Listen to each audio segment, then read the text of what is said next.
Hola a todos, bienvenidos a la presentación del análisis teórico de la traducción de la saga humorística Austin Powers. Este grupo está formado por Verónica Cabral, Paola Sendali, Paula Scalzi, Gabriela Varela y quien les habla, Lourdes Barnachea.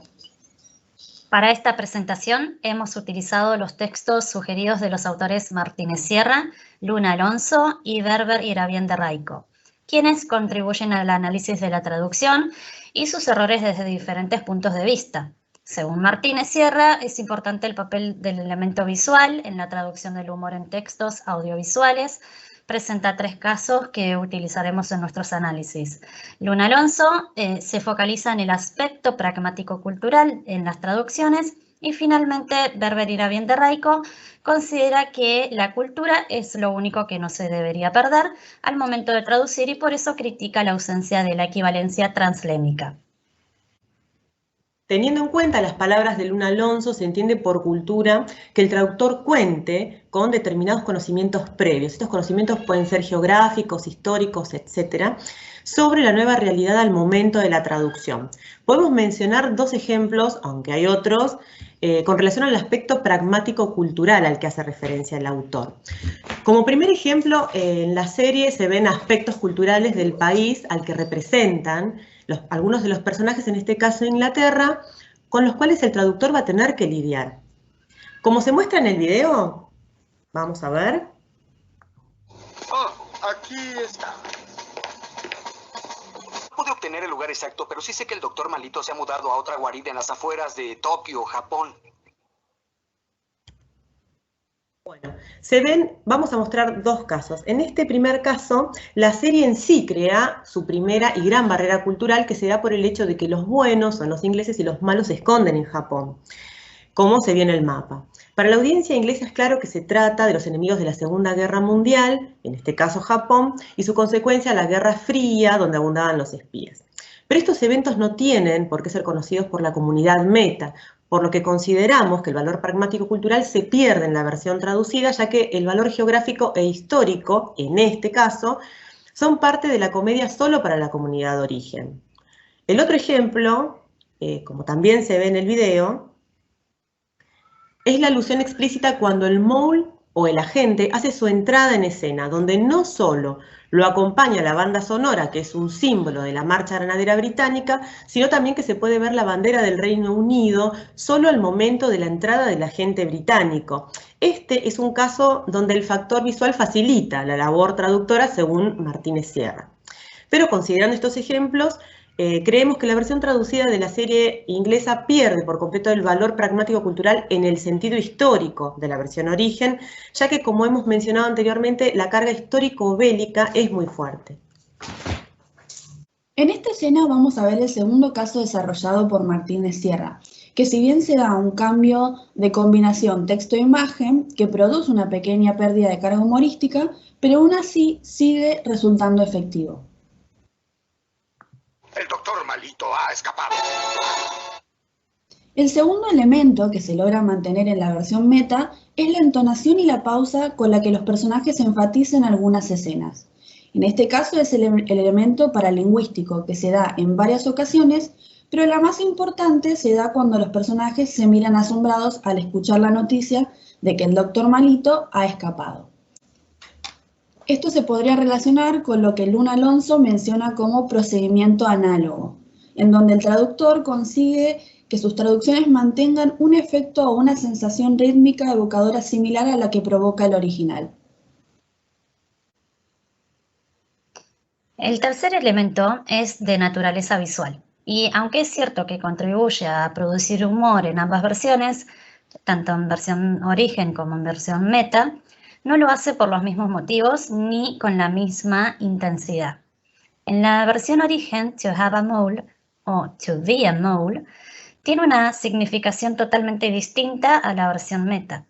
En esta última se apela a la traducción literal de la palabra mole por verruga, haciendo alusión a la que se puede apreciar en el bozo de uno de los personajes. Aquí, el ingrediente visual es una restricción que complica la traducción, según el autor y profesor Juan José Martínez Sierra, ya que originalmente en inglés se puede interpretar, y de hecho es así como se da a entender en el diálogo, que se refieren a la persona como un espía, vulgarmente conocido en la jerga policial como topo, que se infiltró en una operación para lograr encontrar al enemigo, pero que casualmente, además de ser un mole en sí mismo, tiene un mole. En el idioma original, inglés, mole tiene distintos significados, aunque se escriba igual. Esto no sucede en el idioma meta, español, ya que la palabra verruga no tiene ninguna familiaridad con la idea de un topo o una persona infiltrada. En síntesis, al traducir mole como verruga y no como topo, pese a que no propicie la asociación con el referente cultural de la comunidad de origen, dicho elemento es capaz de producir cierto humor en la versión meta, ya que no deja de ser graciosa la imagen o escena del espía con una gran verruga en su rostro y el asombro de Austin al verla. Martínez Sierra considera en su artículo que when translation is required not only of written text alone, but of text in association with other communication media, en este caso este mapa, the translator's task is complicated and at the same time constrained by the latter. ¿Qué quiere decir esto? Bueno, como ustedes ven, el mapa es un elemento gráfico capaz de crear humor a partir de un mensaje escrito insertado en este icono gráfico, ¿sí? El mensaje solo, sin ningún elemento lingüístico, incluso así sea poco divisible, ¿no? Y aunque es importante porque hace referencia a lo histórico-cultural, este mensaje solo es imposible de manipular, ya que al ser un elemento visual, contiene una restricción de traducción al idioma meta. En esta escena, afortunadamente, intervienen más de un código o canal de comunicación, por ejemplo, el gráfico, el mapa, y el lingüístico, que es el diálogo que se da, lo cual implica poder transmitir el mensaje de forma dual. Esto es una fuente de ruido para el traductor debido a la naturaleza bicultural del mensaje, el cual tendrá que resolver traduciendo solo los enunciados lingüísticos. Según la visión de Raiko, explicaremos los posibles errores de traducción, si están causados por uso de slang, alusiones culturales, etc. Con frecuencia, los traductores se encuentran con que no hay una equivalencia translémica por la forma distinta en que dos idiomas ven al mundo. Una de las habilidades del traductor es tener una buena cultura general y un conocimiento de la cultura del país donde se habla el lenguaje de origen. Raiko presenta tres tipos de errores: por falta de cultura general, por falta de conocimiento de la cultura de la otra lengua o por descuido. Por tal motivo, el traductor debe estar consciente de los factores que componen el texto, ya sea intratextuales, que puede ser el asunto, el contenido, el léxico, el registro, o los extratextuales, el autor, su intención, su cultura, la época en que fue escrito y el público en que va dirigido. Encontramos que el traductor resolvió de diferentes maneras apropiadas a nuestro entender para lograr la traducción y no los consideramos como errores. En primer lugar, el caso es el hecho de que hay slang. En el ejemplo que tenemos en el slide, "Hi Basil, what's happening baby?", ¿qué pasa amigo? Luego tenemos la utilización del diminutivo malito en español por Dr. Evil, ya que en inglés no existen diminutivos. También es el caso, nos llamó la atención el uso de la acepción verruga y no lunar para causar una impresión aún peor sobre esta imagen.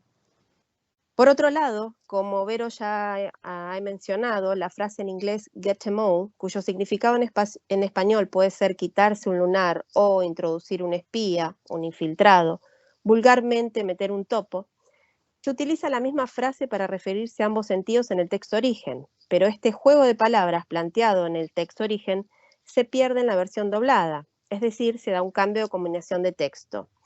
Excellent Basil, we have been trying for years to get a mole, y se traduce como espía. Lo mismo ocurre en el siguiente ejemplo. Yes, nice to mole you, meet you, buena verruga, buen trabajo. Nice to meet your mole, fue una verruga conocerte. Este juego de palabras planteado en el texto origen se vuelve a perder en la versión doblada. Entendimos después de este análisis que el traductor logra respetar al lector del texto meta, siempre manteniendo la carga humorística.